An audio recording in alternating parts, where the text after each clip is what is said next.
Hey guys, so today we're going to talk about Red Hat, CentOS, and Fedora.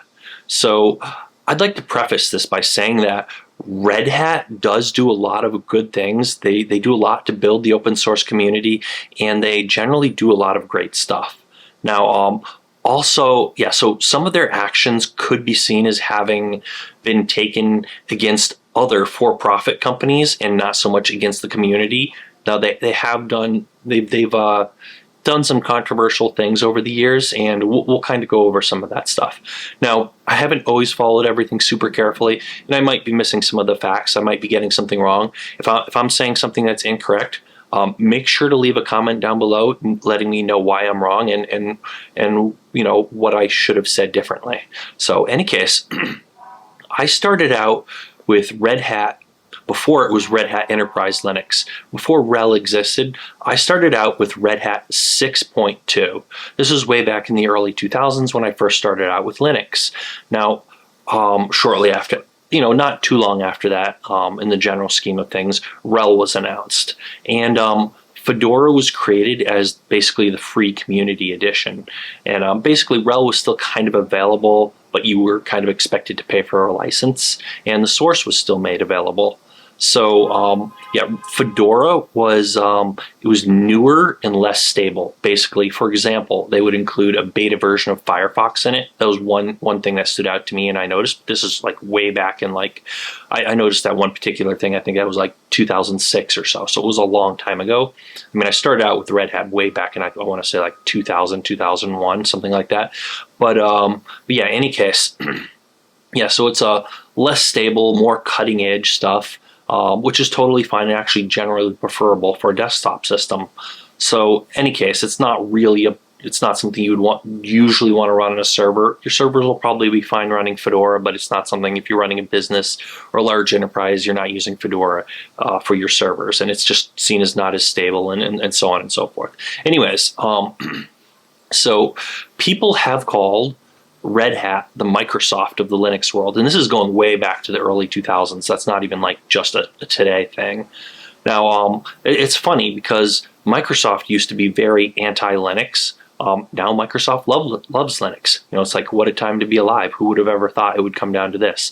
But in any case, after using Red Hat as my primary distro for a while there, this was still way back when, I kind of distro hopped between a few different things. We used Mandrake, Slackware, Linux from scratch, Debian, Mint, Ubuntu, Arch, and even Gentoo. And vaguely in that order, and I've kind of alternated back and forth between them here and there. And I've used some in parallel, and I've used a little bit of Solaris and other things, and I've still been using like Mac OS and Windows here and there too. So I like to jump around a bit, and I like to use a lot of things in parallel. But any case, over the years, I mostly used RHEL at work. So for a long time, I was more familiar with it on servers, just managing servers running RHEL rather than Debian or Ubuntu, just because it's what I used at work. But at that point, I was using Ubuntu at home. And anyways, so in more recent years, I've been using Ubuntu a whole lot more at work, especially in cloud environments. It's really popular in the cloud and available on like mostly any of the major clouds.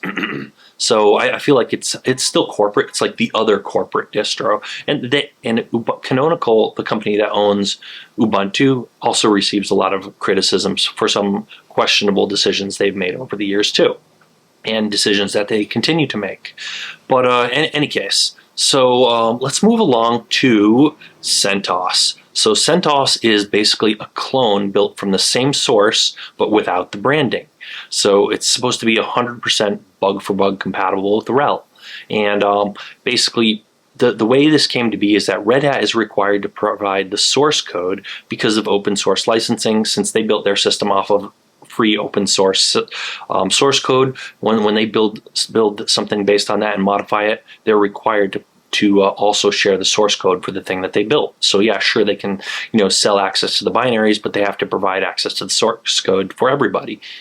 So provide access to the source code, and someone came along and said, you know what? I don't like that people have to pay for RHEL. I'm going to recompile those myself and just remove all of the branding, all of the logos, and all the copyrighted stuff. Just remove all that and keep everything in there. So you could have something that you could use as a basically, one for one drop-in replacement for RHEL, as all the stability and compatibility and all that stuff. So why people want RHEL or CentOS? Basically for stability, patches, and compatibility with software that's certified to work with RHEL. Now, what happened to CentOS? Well, basically, Red Hat sort of took over CentOS back in January 2014. Now, I know there's a lot more detail. I'm kind of just glossing over what happened here. This is the basic idea of what happened. Now, there may be some specifics I'm not getting exactly right, or I'm describing this in not quite the right light. But in any case, and remember, feel free to correct me down in the comments down below. But in any case, so yeah, Red Hat basically sort of took over CentOS back in January 2014. Looked like they were kind of being philanthropists or whatever, supporting the project and funding them and stuff like that. So anyways, CentOS there was a discontinuation announcement in December of 2020. And this was in favor of CentOS Stream, which basically has a different role from CentOS. Now, CentOS Stream is continuously delivered, and it falls kind of between Fedora and RHEL, so it's less stable than RHEL, and it doesn't have the exact bug compatibility. So you could still run the same software on it, but it's not quite the same and not quite as stable. So it's not an exact replacement for it. That kind of causes a problem for a lot of people. So why did this happen? Now, a lot of people say things, they try to push the narrative that this was, a good thing and they weren't doing anything bad or anything like that. And people make pretty good arguments for this, and I could honestly kind of start to believe that a little bit. But why did this happen? Realistically, I think CentOS was cutting into their licensing and support profits. They wanted to embrace and extinguish, and looks like that's kind of what happened. I don't see what the point is in having CentOS Stream. Maybe it serves a purpose, but not much of one, and I feel like it's just kind of an excuse to get rid of actual CentOS. And they do have some good rationalization for this and stuff, but I feel like it's still real, and a lot of people come up with reasons for why, they're really making more of their money from other areas and they don't really lose that much, and the people who are buying CentOS wouldn't buy RHEL licenses anyways. People say that, but I honestly think they were just trying to save money. It's just a corporate thing that people do in the corporate world. Not like they're super evil or anything like that, but it's just part of how businesses are run. But in any case, I think that's really why it happened.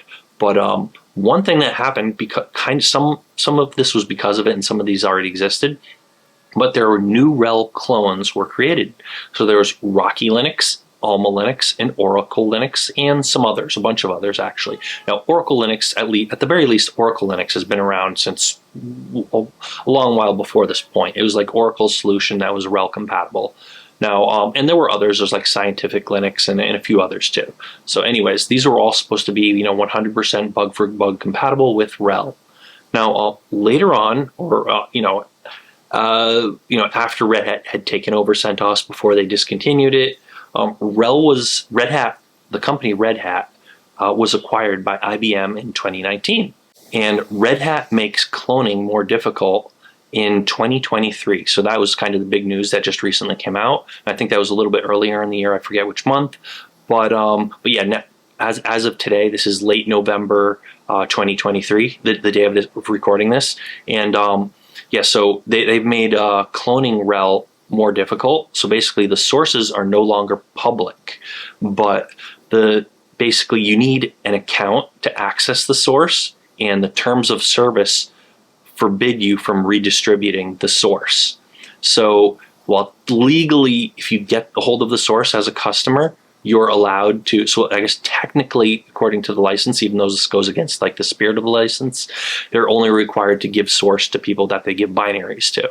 And basically, if you're still legally, if you do get their source, you're legally allowed to redistribute it. But if you do exercise that legal right, the terms of service say that they're going to cut off the relationship with you, and they will cancel your account. So you will no longer have access to any of your Red Hat stuff.